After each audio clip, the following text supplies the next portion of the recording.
ఇక ఒక తెలుగు పద్యం కూడా మిట్టపల్లి. పుట్టి అందని వానికైనను ఉన్నతం బగు స్వర్గమే, అట్టితే అనకంద చేసేద వార్త రక్షణ సత్కళ.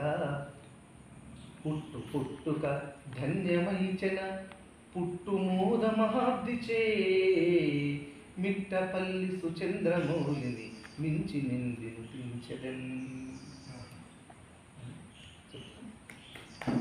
ఇక రాధాకృష్ణ గారు నాకు అనుకోకుండా పరిచయం అయ్యారు.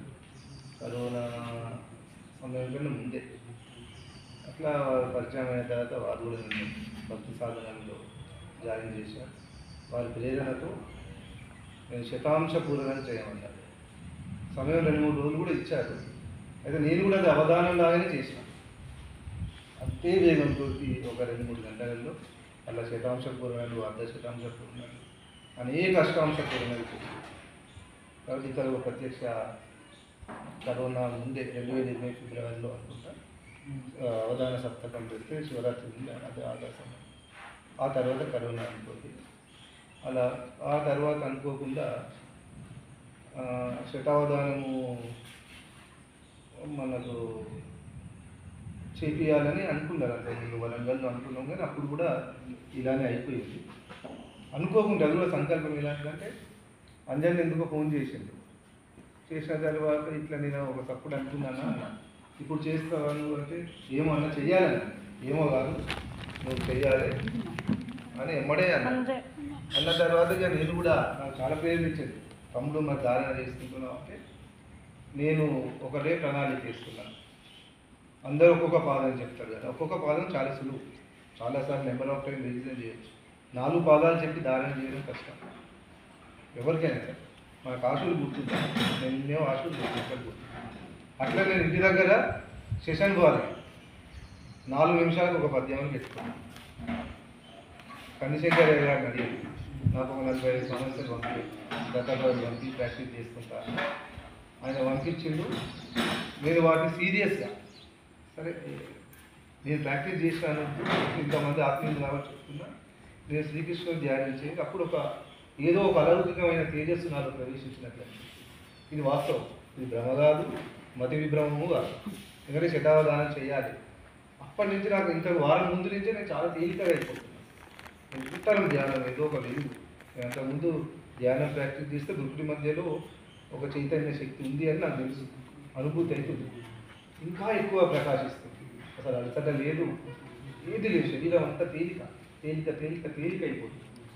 అట్లా ఇక్కడికి వచ్చి అందరూ పంచాయతీ అసలు ఆ రోజు మొత్తం రాత్రి మొత్తం ధ్యానం చేసినాం. ఇక దత్తపదులు చెప్పినాం, కానీ మనసు మర్చిపోలేదు. అసలు 4 గంటలు 5 గంటలు.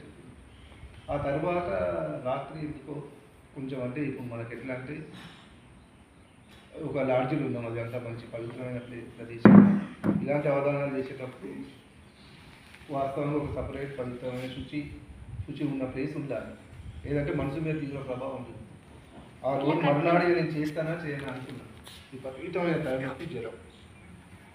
ఇక్కడ వారు యజ్ఞం చేస్తున్నారు, అక్కడ వచ్చి ఒక పావు గంట సేపు అక్కడ శివుని ముందర నిలబడి ధ్యానం చేస్తే అసలు ఆ తలనొప్పి పోయింది, అంత పోయింది.